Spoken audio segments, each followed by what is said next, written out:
Hey y'all, welcome back to the frying pan of the Crispy Fried Take Sports Podcast, where I give you some of the crispiest takes possible, or some that are just incredibly burnt. I'm your host Crispy, and just want to say thank you for all the 5-star reviews I've gotten since the first episode came out.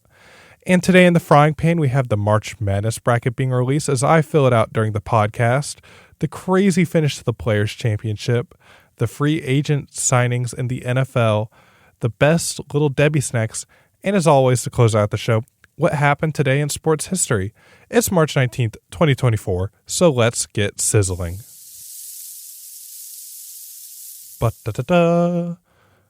Selection Sunday took place over the weekend, and now we have a March Madness bracket, arguably the greatest time of the year. I am an addict to making brackets on ESPN. On the Tournament Challenge, you can make up to 25 brackets, and I make all 25 brackets. I also make women's brackets. I love it. The quest for a perfect bracket continues, and I think it's just amazing how no one has ever gotten. I mean, the odds are incredibly stacked against you. And this year we also had some snubs from March. A lot of conference tournament champs that weren't surprising. NC State won the ACC. I mean, they had a tough path. They beat North Carolina, Duke, Syracuse. I mean, Virginia. They had probably the toughest path to win it, and they weren't going to get in if they didn't win the ACC championship. So good for them, but they also were a bid stealer. Along with Oregon from the Pac-12. They're a bid stealer. They won their conference tournament. They weren't supposed to make it. And Drake was a bid stealer, kind of. They were like on the bubble to make it, but they beat out Indiana State. And basically, they're such a small they're one of the smaller conferences, so whoever won was going to obviously make it, but whoever lost probably wasn't. So it kind of hurts that Indiana State wasn't going to make it, because they've got this like big white dude who's like 6'10", huge. He's got the goggles, and his nickname is like Kareem Abdul-Jabbar, because I mean he's amazing to watch. So it's a little bit of a bummer that he didn't make it in to March Madness with Indiana State. And Michigan State kind of surprisingly got in. They were a bubble team. A lot of people had them out. A lot of the projections on ESPN had them out, but they kind of got in. And some people are saying that, just because Tom Izzo has streak, Michigan State has, I think, the longest streak. They do have the longest streak, actually, of making March Madness. So I think they wanted to keep that alive, Tom Izzo and all of them. And so let's just get started on the bracket. I'm going to fill out my bracket right now during the podcast. And so we'll start out with the East region. The East region, this is a tough region. I don't know what they were deciding. They could have spread the top 4 or 5 of these teams out, and they could have put them in the other divisions to make it a little bit more competitive. This one's tough. You have UConn as the one from the Big East. They won their conference. They're back-to-back champions. You have, as the 2 seed, you have Iowa State, who won the Big 12 championship, over Houston, who was also like a projection natty winner. Iowa State came out of nowhere this year. They weren't even projected to like make March Madness or anything. They went undefeated at home. I mean, that's crazy. And then you have, who's the 3 in this division? Let me look. Who's the 3? Where's the 3? Oh, Illinois, the Big Ten champion in this. This is just the conference champion bracket, honestly. Because then you go to 4, and it's Auburn with Bruce Pearl. They won their conference championship. And then you have 5, San Diego State, who played UConn in the Natty last year. And they made it they didn't win the championship, but they made it to the championship of their conference. And anyone else? No, you don't have any other major conference champion winners in this bracket. But this is crazy. This is the most competitive one. So I don't see a lot of upsets in this one just because of how good it is, how loaded it is. Because the other conferences, they have like all the people that lost their conference championships. I feel like you could put Iowa State. You could argue Iowa State as a 1. I would make that argument. I know it's tough because all the other teams had a strong regular season. So did Iowa State, and they're just kind of name brands, so they put them as the 1. But I think Iowa State could probably beat I think they had a chance. They could have a chance against Purdue. They obviously beat Houston, but Houston just had the better overall regular season record. Then, I mean, Auburn could be a 2. Illinois could be another 2 seed, and then that's just crazy. So anyway, we'll start out. UConn versus Stetson's the first matchup. I can't help but feel bad for Stetson because they won the ASUN tournament. This is their first ever March Madness appearance. And over half, like they've never made it before, and this school's been competing for this for over half a decade. And I can't help feel bad for them because they're playing UConn, and so UConn's my pick to beat that. I'm looking at it right now. I don't think any 16 seeds are going to upset. I mean, I don't even know anything about them really. So, and I didn't know anything about the other ones, but I think a lot of these teams are, besides Houston, Purdue. North Carolina wants to go back to the championship. A lot of these teams, I don't think they're dead set on making it to the championship. They're not blown by the 16 seed like some of these other teams have. And then you have FAU and Northwestern. Now FAU was a Final Four team last year, and they kept everyone. They kept their coach. This is a returning team. Northwestern has back-to-back tournament appearances, so I don't know. This is like a 50-50. You go onto like ESPN's like little preview thing, and they say 9 seeds have won 13 of the 20 meetings with 8 seeds in the past 8 tournaments. So the 9 seeds are actually projected to win. And FAU didn't win their conference, but they were let in. But these are always tough because it's like, will they be how they were last season? They've kept the same team.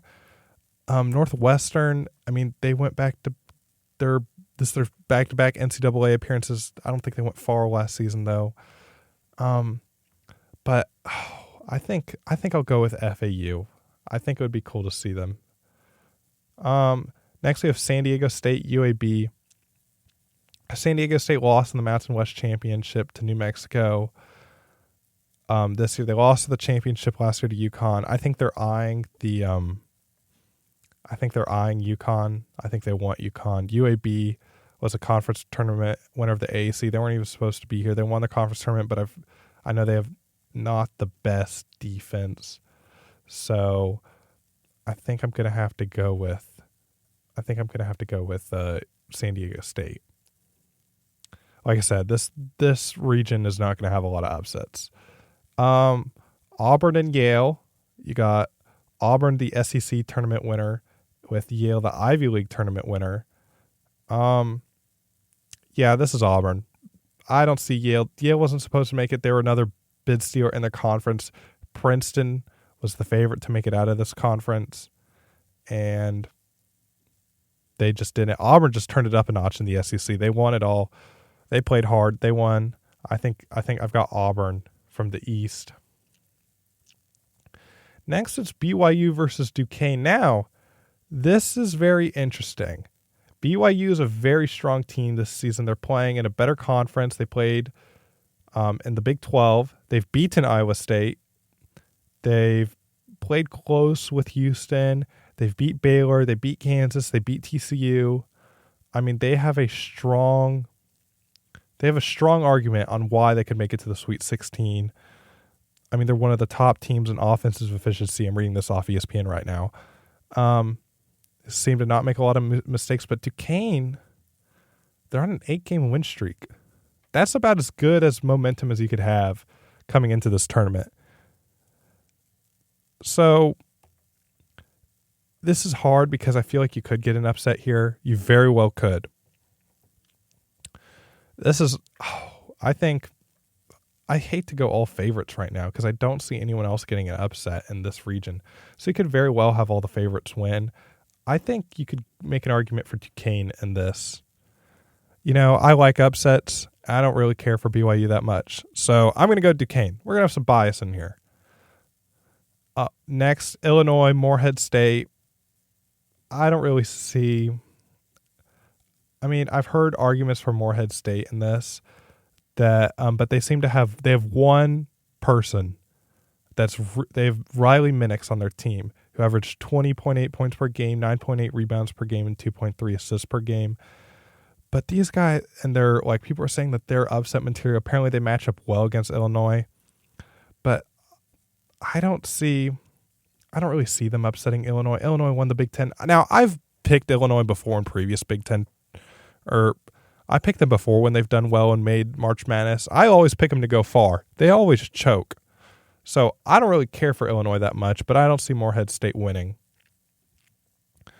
So next we have Washington State and Drake, the 7 versus the 10. Yeah, Drake kind of stole it from Indiana State, and I don't know how good Washington State is. Washington State's beaten Arizona. They've beat Utah. They beat Colorado. They beat Arizona twice, actually.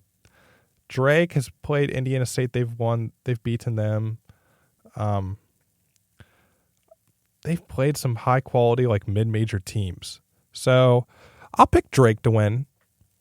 I'll pick Drake to win over Washington State, but I would not be surprised if Washington State won that game. That's a 50-50 ball. And then Iowa State over South Dakota State. I mean, they've got Iowa State's got lockdown defense, and this is the first time they've been good in a while, and I just don't see them slowing down anytime soon. I just kind of feel bad for South Dakota State because they are a good team. Kind of. I mean, they're the best you could do out of a mid-major. They've beaten Wichita State. I think Iowa State will beat them by 10, honestly. Iowa State's just that good. And so the round of 32 in the East region, I've got UConn versus FAU. And I don't think FAU holds on any longer. I think UConn is going to win that one. FAU, I don't think can hold on that long. I know they have the same tournament team, but UConn is levels above most of this playing field. They are dominant. Their head coach is locked in. I've seen it all. I mean, if you look at all the reaction videos on YouTube of all the teams, UConn's ready to play some basketball. Next, we've got San Diego State and Auburn. Now, San Diego State, I like that team. I like Bruce Pearl's team. This is a 50-50 ball. I'm just going to go. I'm an SEC fan, and I like Bruce Pearl, so I'm going to go Auburn. I think Auburn can beat San Diego State. I know that's kind of crazy that FAU and San Diego State aren't going to play each other. That'd be really cool, actually, if they both won the round of 32 matchups and they're playing in the Sweet 16, but I don't see UConn losing. If UConn loses, the nation will be in shock because they have, on ESPN, they've got by far and away the most projections to win the tournament. And then you've got Duquesne versus Illinois. I'll go Illinois. I don't think Duquesne can make it to the Sweet 16. There's always one or maybe two teams that'll make it to the Sweet 16, and this division is so tough. I mean, Duquesne is playing BYU in the first round and Illinois in the second. I think they could win. I think they can beat BYU by a bit, but I think Illinois is going to be ready to come and play. Next, we have Drake and Iowa State. I've got Iowa State. I'm sorry, Drake. Iowa State is a really good team. And so in the Sweet 16 in the East region, it's number 1 UConn versus 4 Auburn, 3 Illinois versus 2 Iowa State. Now, I know this is top 4, so that's kind of lame, but I think this is the only division that I think will have that. Maybe later when I look at the rest, because I haven't really looked at the brackets that much, but I know a decent amount about college basketball. And so for the Sweet 16, 1 UConn versus 4 Auburn, I think this is a close game. I think this is close. I think Bruce Pearl's going to bring the energy, but I think UConn is just that team, and I'm going to pick UConn to beat Auburn. Then we've got 3 Illinois versus 2 Iowa State, and we're going to ride the Iowa State train. Illinois lets me down, and I think this is where they would let people down if they're projected to win. So I'll leave it at UConn and Iowa State. I'll do the Elite Eight after I do the rest of my round of 64 teams. So the West region, and before I continue any further, all the 12 seeds, I know I said San Diego State over UAB, but all the 12 seeds in this could arguably, I think you could argue with a lot of people that this could be the first year ever where all 4 12 seeds beat their 5 seeds. Because it is that good. But anyway, North Carolina, the playing team hasn't played yet, but North Carolina's winning. Now, Mississippi State versus Michigan State. I think I can guarantee the winner in this one, and it's going to be MSU. MSU is going to win that game. And now you're asking which MSU. Well, this is a controversial one. Michigan State barely got in. Like I said earlier, a lot of people argue that they shouldn't make it in. But I think Tom Izzo is going to have something to prove in this. So I've got Michigan State beating Mississippi State. Now, I wouldn't be surprised if I could be totally burned. I could get burned on this take. I think Mississippi State could easily beat them, but I think Michigan State is going to come ready to play. Now, I got St. Mary's versus Grand Canyon. Now, I saw Grand Canyon play at Tarleton. They're good. They've got some top tier. A lot of their players could play on a lot of the big schools, but they just came to Grand Canyon to play. And they've made March Madness 3 of the last 4 years. St. Mary's is good. It's the battle of the religions, actually. Grand Canyon's are both very Christian schools. And I just see St. Mary's has beat Gonzaga 2-3 times. They beat San Francisco. They beat Colorado State. GCU has an impressive resume. They barely lost to South Carolina. They've beaten San Diego State. They've beat Liberty. They beat Louisiana Tech. They've beat Seattle twice, who's in our division, who they play in the conference championship. I think Grand Canyon is going to beat St. Mary's. That's my upset. The rest of these divisions have upsets. Now, Alabama versus Charleston. Alabama kind of chokes in March Madness. Now, this is a high-scoring game from what I've seen. Elite guard play from this. You could honestly see the score be 100-100 in this, like 90s. I could see the score be 95-95, 95-94. But Alabama's kind of been a bit of a slide lately, and Charleston's been hit or miss. It honestly depends who just hits their shots, because both these teams lack defense, and if one team's on, one team's not, that other team is winning. The other team's defense isn't stopping them. So I wouldn't be surprised for a 12 and 13 seed play each other, but I'm going to go with Bama. I think Bama's kind of been able to deal with their lack of defense against better teams than Charleston has, so I'm going to go Alabama. Next, we got Clemson, New Mexico. New Mexico was a bid stealer. They beat San Diego State in the Mountain West. And for some reason, I don't know why, but the sports books have New Mexico State, the 11 seed versus 6 seed. They got New Mexico favored over Clemson, who's the 6th seed. I don't know why. They have that.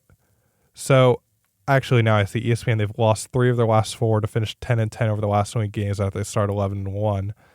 And they may not be able to get on a roll. Okay, that makes sense. New Mexico's hot. Clemson's not. We'll ride the wave. I like upsets more than the favorites. I always root for the underdog. So New Mexico. And then we've got 3 seed Baylor versus 14 Colgate. Now, Baylor lost early. I think they were the seed that lost early in last year's March Madness. It's always like that 1 seed that loses in the round of 32. It's kind of embarrassing. And I believe Baylor was that team last year, or they were like one of the top 3 seeds. And Colgate, they haven't really played anyone. I mean, they've beaten Arizona. Or no, they didn't beat Arizona. They lost to Arizona by 30. They beat Vermont. They lost to Illinois. I don't see them. I think Baylor's really wanting to make a run this year, so I've got Baylor. Next, we've got Dayton versus Nevada. Now, I said on my radio show that I thought Dayton was a Final Four team, and I don't know if I can hold up to that standard because they have one of the most efficient offenses, and they're very strong behind the three-point line. But I've seen Nevada just come out, and before I get on Nevada, the Flyers are 5-4 in their last 9 games. That's why I'm like questioning that right now, because when I picked them last month, they were on a roll. They look dominant. They look great. And Nevada's beaten TCU. They beat Utah State. They've beaten San Diego State. They beat Boise State. They beat UNLV, who's a bubble team. So I'm going to go with... I know I said on my radio show I would pick Dayton, but I'm going to go Nevada. I think Nevada's that team. Arizona versus Long Beach State. Now, this is an interesting game for me, at least. Long Beach State fired their head coach, or they didn't fire them. They mutually agreed to part ways after like 17 seasons working together, because they haven't made the tournament in 12 seasons. And then this season, they win their conference tournament with their head coach still working for them, knowing he's leaving after this season. They're in March Madness. And Arizona lets me down every single year I picked them. When I was in middle school, I picked Arizona to win it all one year in my bracket, and they lost in the first round. They were like a 2 seed, and they lost to a 15. They were 2 or 3, and they lost in the first round or second round or something, and I'm done with Arizona basketball. Arizona basketball is done to me. So I'm picking Long Beach State. I think that'd be a cool story. And now we'll go to the Elite Eight. So my West region, I've got 1 North Carolina versus 9 Michigan State. Oh, Now who would be the 1 seed to lose? I'm looking at U of H. U of H would either play Nebraska or Texas A&M in the South, and Purdue would either play Utah State. Utah State or TCU. That could be. Because there's always like that 1 seed that'll lose in the round of 32. It'll be really close. I don't know if North Carolina will do it.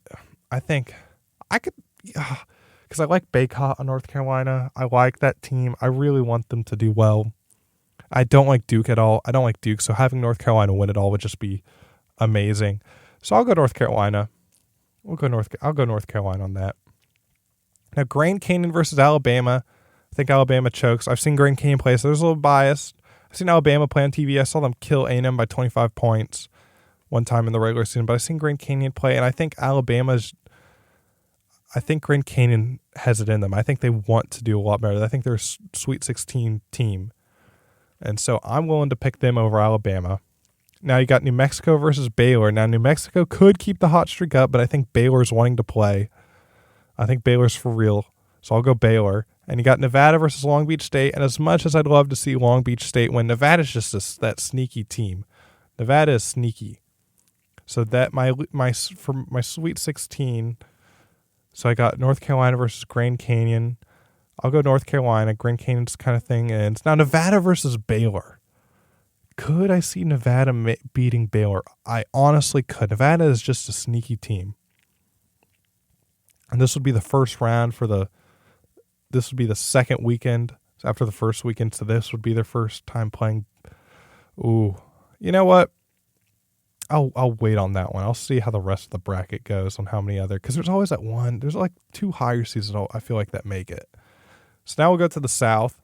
Houston versus Longwood. I don't even know anything about Longwood. I mean, who's Longwood even played? Are they like a legitimate? Oh, yeah. Okay. I don't even know any of these teams they've played that they say they win on ESPN. So this would be a great upset, but Houston's winning. So next up, we got Nebraska versus A&M. Now, the funny thing about this is that A&M hired Nebraska's athletic director. He left Nebraska, and the selection committee was like, let's be funny. Let's have Nebraska play A&M, not only in the men's, but the women's as well. And I'm a big fan of A&M. So I'm an Aggie. So like, there's a little bit of bias. I've seen A&M play a lot of games, and they're very streaky. Like, if Wade Taylor, if their guards are on, like if their guards are just playing lights out, nobody can stop them. But I've also seen Nebraska play, and they've got, I don't even know how to say his name, Kisi Tominaga, and this Asian dude is just unstoppable. I've seen. They beat Purdue, Ohio State, Wisconsin.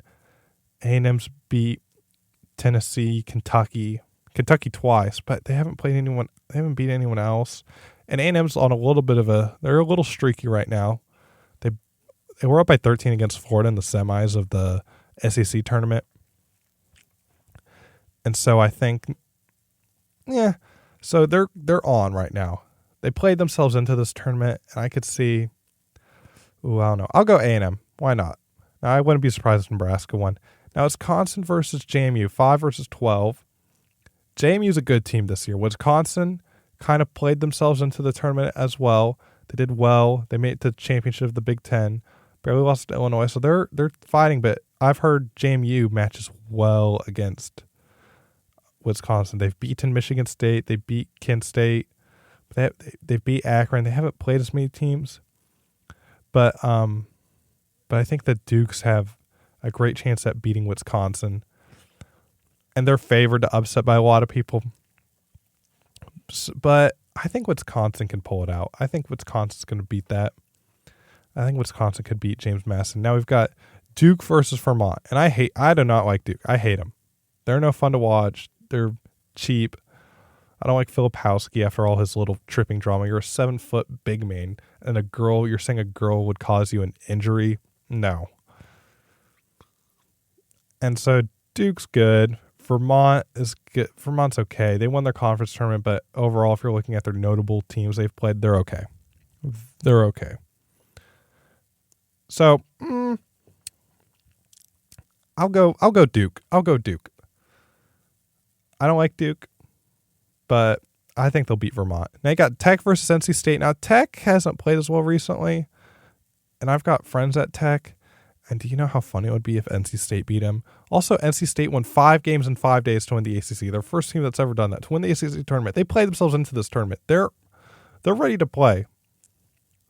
So I've got NC State beating Texas Tech. Now Kentucky versus Oakland. I think Kentucky. I've seen the face of John Calipari when they got the result. He's serious. He's playing for real this year. So I've got Kentucky over Oakland. Now, Florida versus Boise State, Colorado. That's a dangerous game. There's always one playing team that makes one of the two 10-seed playing teams that makes it to the Sweet 16, or they at least win their first game. And I think it could be here. It very well could be. 7. I don't really like Florida that much right now because they beat the A&M. So I'll go Boise State, Colorado. And Boise State, Colorado are both really good teams. So not saying that just to say that. Marquette versus Western Kentucky. Now, I'll be honest, I don't know much about this, so I'm going to go Marquette. And they're from the Big East, and that's a really good basketball conference. So I'm going to do that. Western Kentucky won their conference tournament, so they're in. Houston versus A&M. I think Houston wins. Unfortunately, my Aggies will not make it to the Sweet 16. Houston's just really good. And they lost the Big 12 championship, and that may have been the wake-up call they needed. You know how some teams need that? I got Wisconsin versus Duke. I'll be glad to see Duke lose in the round of 32. Ooh, Wisconsin. I'll go Duke. Now I'm being realistic a little bit. I'd love to. And all my other brackets I'll probably pick Duke to lose. But just for this realistic bracket, I'll pick Duke. Next we have NC State versus Kentucky. Oh, man, NC State, I watched them play North Carolina to win the ACC championship. They're such a fun team to watch. They really are. They're hilarious. They've got great team chemistry. Kentucky, streaky. Can they get the job done? Calipari's a little bit on the hot seat, so he really wants to play. But I don't know if they have that team this year. And I love NC State. I love seeing their story. So I've got NC State. Then Boise State, Colorado, or Marquette. I think this is the playing team that makes it to the Sweet 16, so I've got them playing against NC State. And now my Sweet 16, Houston over Duke. Duke finally loses. I think NC State just has that story going with them, and they'll beat the playing team of Boise State or Colorado. So finally, in the Midwest region, the final region of the March Madness bracket, and this is the upset region. I feel like there's a lot of possible teams and a lot of teams in this division that choke. There's a lot of teams in the division that upset. And so first off, it's Purdue versus their playing team. I'm gonna just click Purdue. Now I have Utah State versus TCU. Now I feel like both these teams are just dangerous. They love to play. They love to upset. They love to play them, I guess the bully, the mean person to these teams. They like to upset them. Now TCU, I mean, they're simple. They're just they seem to play just simple basketball. And I like them, but I also like Utah State. And I think Utah State could pull it out against TCU. So we're going to go that. Now Gonzaga versus McNeese State. McNeese has Will Wade as their head coach. They had I think single-digit wins. They had single-digit wins last season.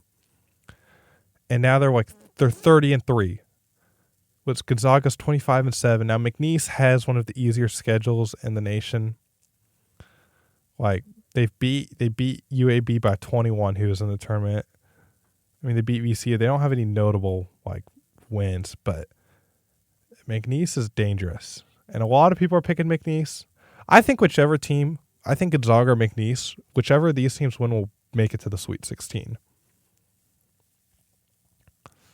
So the Zags, no one talks about them. I had this theory one year, like when everyone talks about the Zags, they just choke. But when the Zags are under the radar. So I'd be willing to put, and of some of my other brackets, I'd pick the Zags. I think McNeese covers the spread in this game. If you were betting on this game, I think McNeese covers the spread. So I'm going to pick Gonzaga, but McNeese, I would not be surprised if they win this game. Next, we have Kansas versus Stanford. Now, Kansas has two of their players hurt. Their star players were hurt for the conference tournament. They're coming back bruised. Stanford likes to press. They like to play that type of ball. There's that small ball team that just will like to press. I think Kansas, I don't think this is their year. Oh, man. I don't think this is their year. So I'm going to go Stanford. That's my upset. South Carolina, Oregon. Oregon won the Pac-12, but I've seen South Carolina play on TV, and I think South Carolina is just better. I don't think Oregon can keep it up. And the Pac-12 is not a strong conference as the SEC this year. Now, Creighton and Akron. There's always that one MAC team. That's Akron. I guess Akron's really the only MAC team that made March Madness. And there's always that one team that plays upset, but I don't think against Creighton. Creighton's that other Big East team, and they're good. They got upset early in the Big East tournament, and so I believe in Creighton. I like Creighton. They're from Nebraska, if you didn't know, actually. Wait, no, they're not from Nebraska. Oh, holy cow, I'm wrong. I'm going to look that up. Creighton is not from Nebraska. I thought they were. No, they're not. Creighton. Where is Creighton located? Where is Creighton University? Oh, no, it is in Omaha, Nebraska. I was right. I was right. And so anyway, I'll pick Creighton. They're a Big East team. They're smaller. Now, next we have Texas versus Virginia, Colorado State. Now, Virginia is a little questionable that they made the play-in tournament. Colorado State's kind of sneaky. But I think Texas will win, regrettably. I think Texas will win. Now, Tennessee versus St. Peter's. This is an interesting game because St. Peter's played upset 2 seasons ago. And Tennessee also chokes. So I would not be surprised if St. Peter's could pull it off again. The Peacocks could win again. I would not be surprised on this. But I think there's a completely different team. I'm going to go Tennessee, but I want to be surprised if St. Peter's covers the spread. And so next we have Purdue versus Utah State. I know I said this was upsets. I didn't even pick that many upsets, but I think Purdue, everyone's saying they'll choke this year again. I don't think they'll choke as much as people are thinking. I think Gonzaga beats Samford. I think South Carolina over Creighton. South Carolina has a miraculous year, but I like Creighton a lot. I'm going to get some. Oh my goodness. I think. Creighton or South Carolina. That's a difficult decision. I'm going to go with. I'll go with Creighton, but I wouldn't be surprised. South Carolina cover the spread. That's a cover the spread kind of game. And then Texas or Tennessee.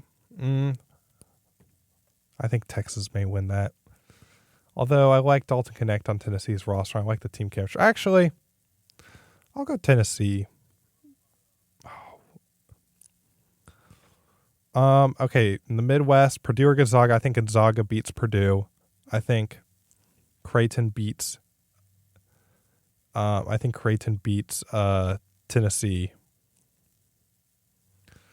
And so now we're in the Elite Eight. And now we'll go back to the East. I think I've made my mind. I think Baylor's going to beat North Carolina. Baylor's going to beat NC State. No, not NC State. What am I talking about? I'm getting distracted. Baylor's going to beat Nevada to play North Carolina in the Elite Eight. So UConn's already in the Final Four. I have them over Iowa State, but I would not be surprised if Iowa State makes the Final Four and they're the one team that can upset them. Their defense is incredible. I think, Baylor, North Carolina. I think North Carolina. I think it's going to be 2 1 seeds in the East and West, but I wouldn't be surprised if Baylor makes it. Houston versus NC State. I think NC State's fun run comes to an end. Then Gonzaga versus Creighton. Either or, but I'm going to go Gonzaga. And I think it's going to be my Final Four, UConn or North Carolina. I think North Carolina beats UConn. I think Gonzaga. I think Houston beats Gonzaga. And and this is the same. Oh, man. UConn.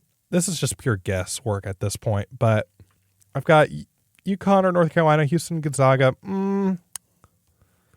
I'll go North Carolina, but I think UConn could go back to back. Actually, you know what? I'm going to pick UConn over North Carolina. They're just that team. And I'm going to go Houston over Gonzaga. Actually, I'll go Gonzaga over Houston, and UConn goes back to back and winning the national championship. And that is going to be my March Madness prediction. I'm going to click submit. I think UConn's the winner of that tournament. Now, I'm not going to fill out the women's bracket, but I'm going to take a peek at it because I think this will be the best year for women's college basketball in a long time. In a very, very long time. Because you've got Caitlin Clark, South Carolina's got that team ball, and I think they're a great team. I'm looking at the bracket now. South Carolina and women's basketball, I don't think you get as many upsets as men's. So South Carolina's going to make the Final Four in that region. Texas, they're a 1 seed. Texas is going to come back as the 1 seed, and Texas is another 1 seed, and they've got Stanford. So I could see Stanford and Texas playing, and I could see either or. And Iowa, obviously, who's their 2 seed? They got LSU in that region, UCLA as well. But I'm gonna go Iowa. We'll take it to the Final Four then. And Region 3's got USC. You got UConn in that. I think UConn is gonna. USC is a relatively young team. They got Ohio State in that. So my Final Four, I'm gonna go South Carolina, Texas. Now, it could be Stanford, but I'm going to take Texas, Iowa, and I'm going to take UConn in that region.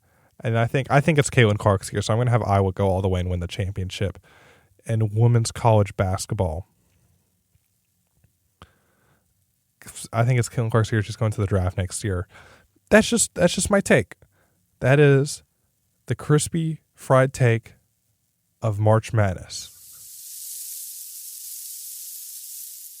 Let me set the stage for you.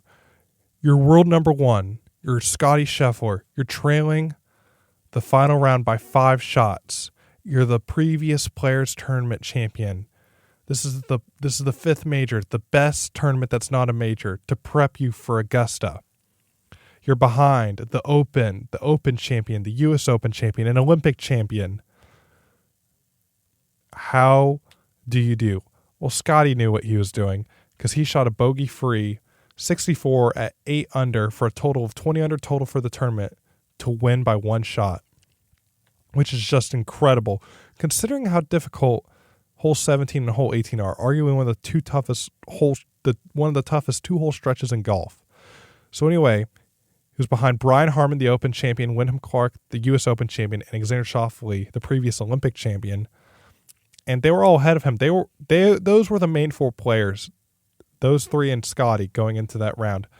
And Brian Hartman really couldn't get it together at the end. Schauffele couldn't get it done on the last hole. But so it was really between Wyndham Clark and Scotty Scheffler.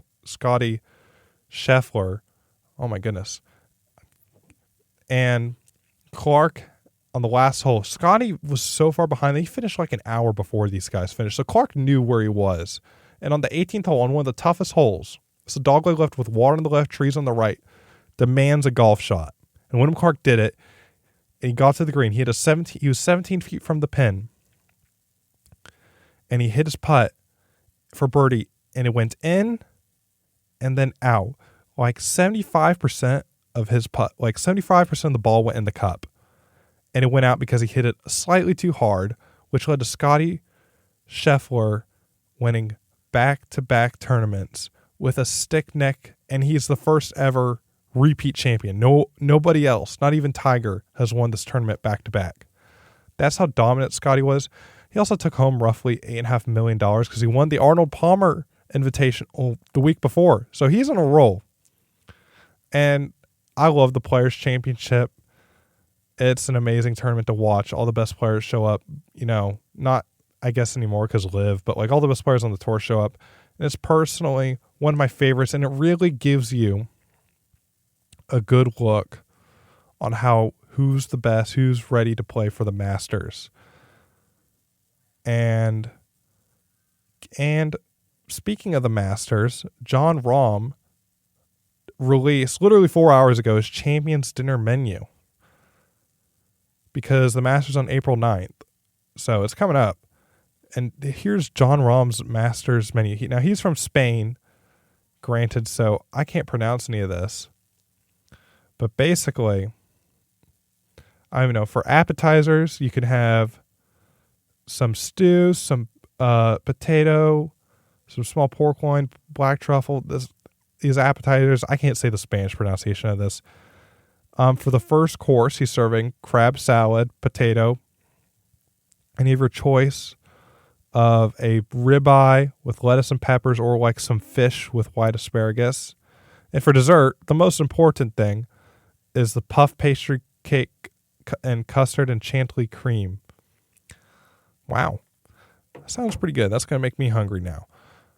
And so that's his Masters dinner. It looks pretty good. If I was doing the Masters dinner, now being from Texas and everything, I'd go barbecue and Mexican like Jordan Spieth has done. That would be mine.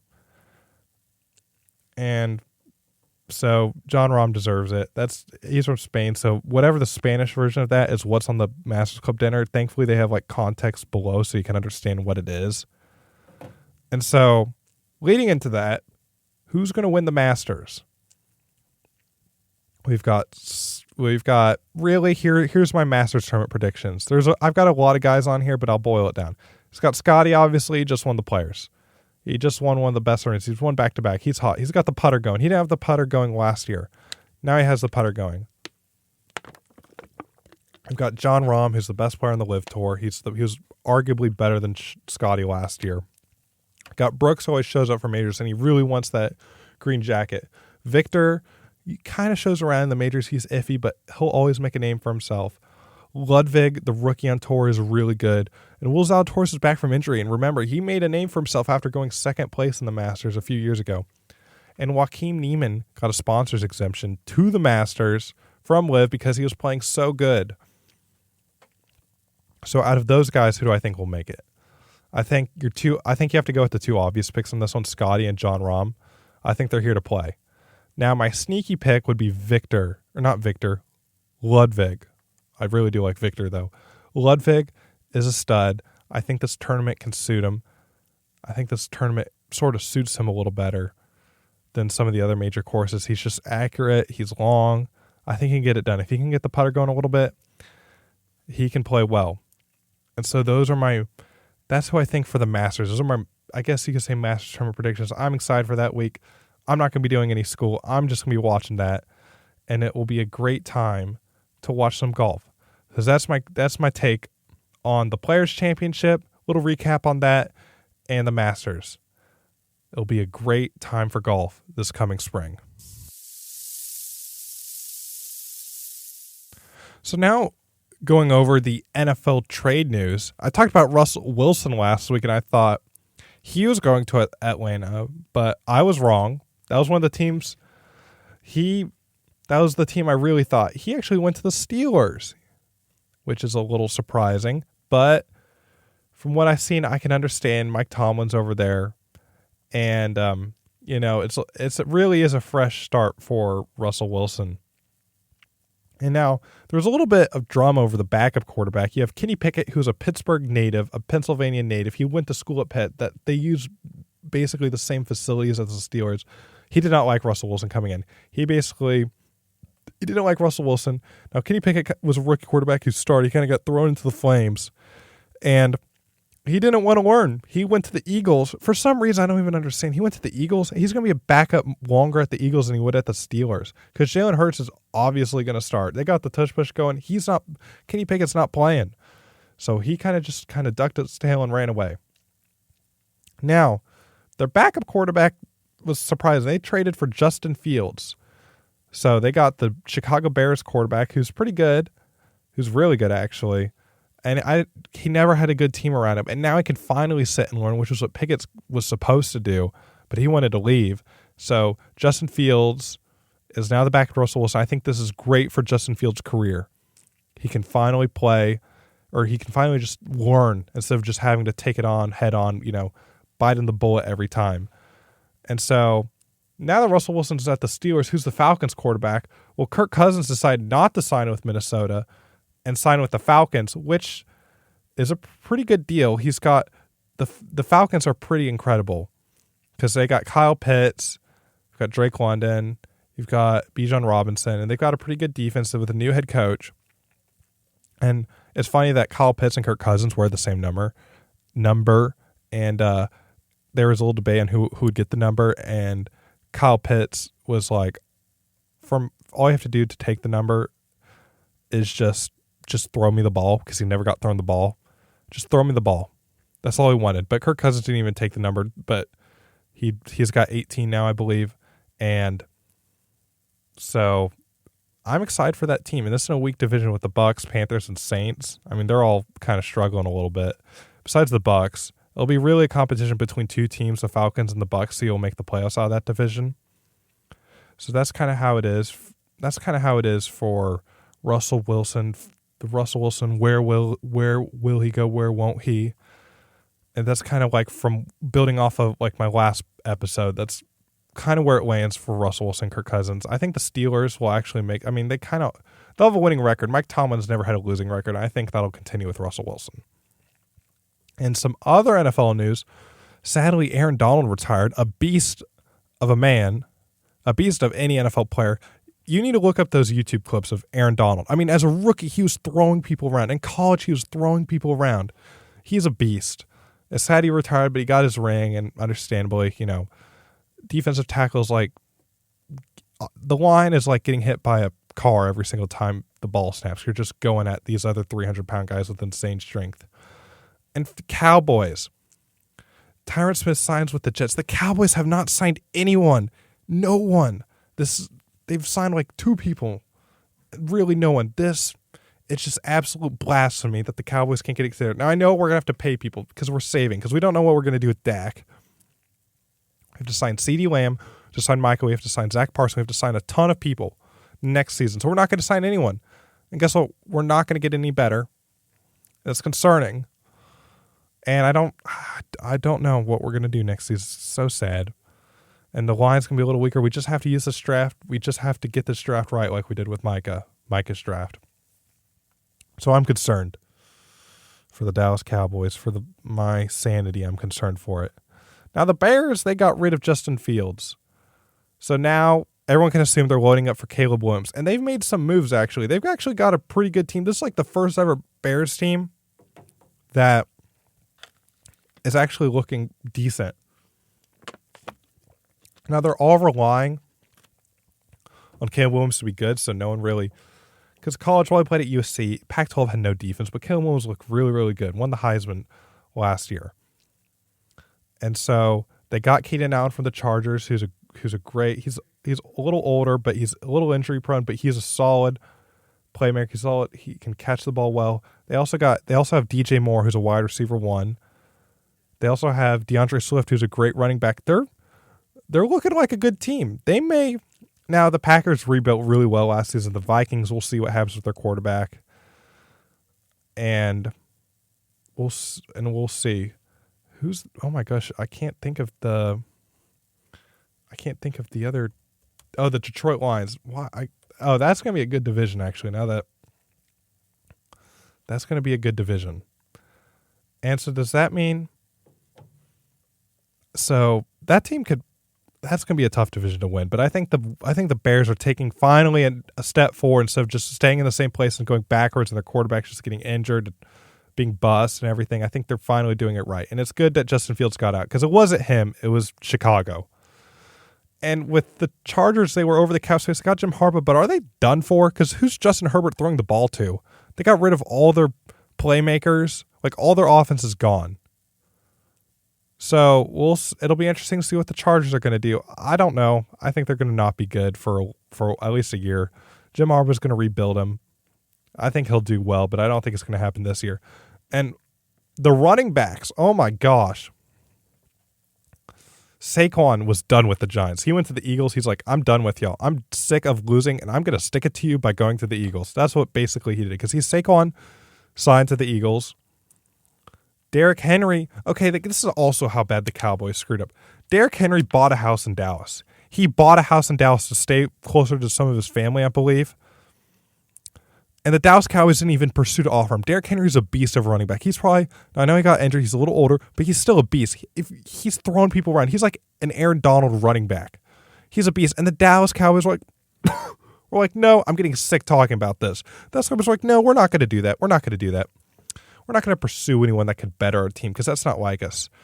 That's not like Jerry Jones. He doesn't want to pursue anyone that's better than the team. He'd rather just take a risk on draft picks. And some of them work, but some of them don't. And I'm just, man. So Derrick Henry went to the Ravens, so the Ravens are going to get better. They lost Hollywood Brown. He went to the Chargers. Or not the Chargers. He went to the Chiefs, but I think the Ravens are still fine. They're going to draft some wide receivers in this draft, so they'll be okay.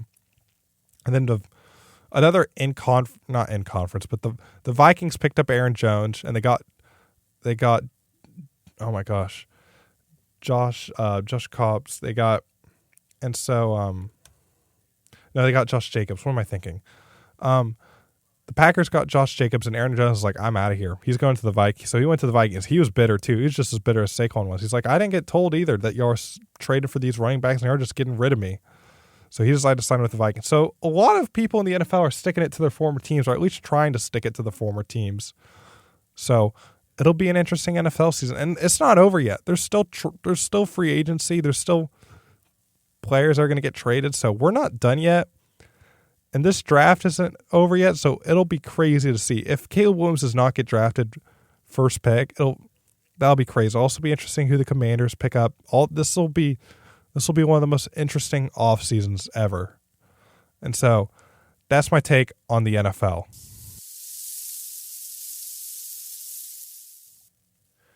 Now, time for probably my favorite segment, actually. Instead of talk about sports, let's just rank some random things. So on this episode of From Burnt to Chrispy, we have the Little Debbie products. And I took 5 of probably the most popular ones. And so on today's list, we have the Swiss Miss rolls, the oatmeal cream pies, the cosmic brownies, the Nutty Buddies, and the zebra cakes. So on my burnt, absolutely burnt, horrible, horrible, horrible. I don't like them. I don't know why people like them. The cosmic brownies.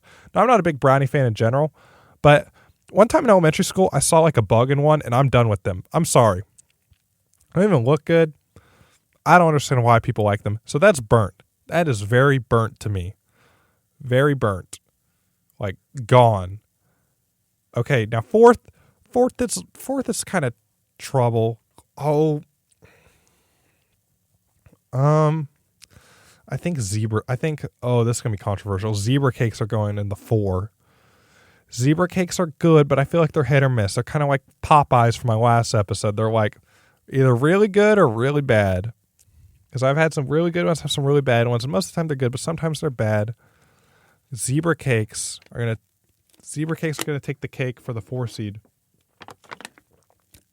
I got 3. We got Nutty Buddies, oatmeal cream pies, and the Swiss Miss rolls. I'm going to go Swiss Miss rolls as 3. Now, the best thing that I like to do is put the Swiss Miss rolls in the fridge, let them cool up a bit, and it tastes amazing. But I think compared to the oatmeal cream pies and Nutty Buddies, I think that's a solid spot for Swiss Miss rolls. I think they're better than zebra cakes, and I think they're way better than cosmic brownies. And so now we got 2 left. We've got the oatmeal cream pie and the Nutty Buddies. Now this is tough, but recently, this is recency bias. When I was growing up, oatmeal cream pies would take the case, but nowadays, I think they're second. I think oatmeal cream pies are second. So that means the crispiest, the best Little Debbie product has to be the Nutty Buddies. Those things are It's like a crispy bite every time you take. Like there's a crunch every time you take a bite, and that's something I love. I don't think any of these other products give you that. They're good. They got the peanut butter, the rich flavor. I think they're made right. They're good. I don't think you can get sick of them. They're really good. And I don't care for sugar as much as I used to, but I still will devour those things. So that's my take. So the burnt is the Cosmic Brownies by far. There's like a gap. Because those are very burnt. And we go 4 zebra cakes. Close behind the zebra cakes are the Swiss Miss rolls. And then close, 4 through 1 are very close. And then you've got oatmeal cream pie. And then the Nutty Buddies are clearing away number 1 by far. That is from burnt to crispy.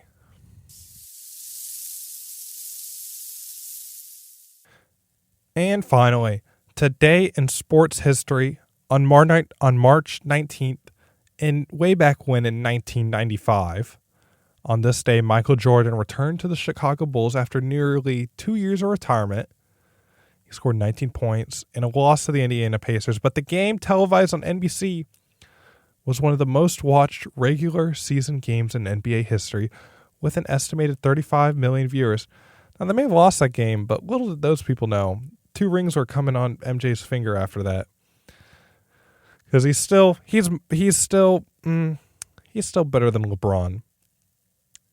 And I just want to say thank you for listening to this episode of the Crispy Fry Takes podcast. Thank you for listening to episode 2. Hopefully you can give us a follow on whatever media platform you're listening to, and keep on listening because it's only going to get better. First episode's kind of the starting point. Second episode, we're going to build off of that, get better. We're just going to keep on getting better. So I hope you just let this episode sizzle in a little bit, and I'll catch you here next week with me. Thank y'all, and have a good one.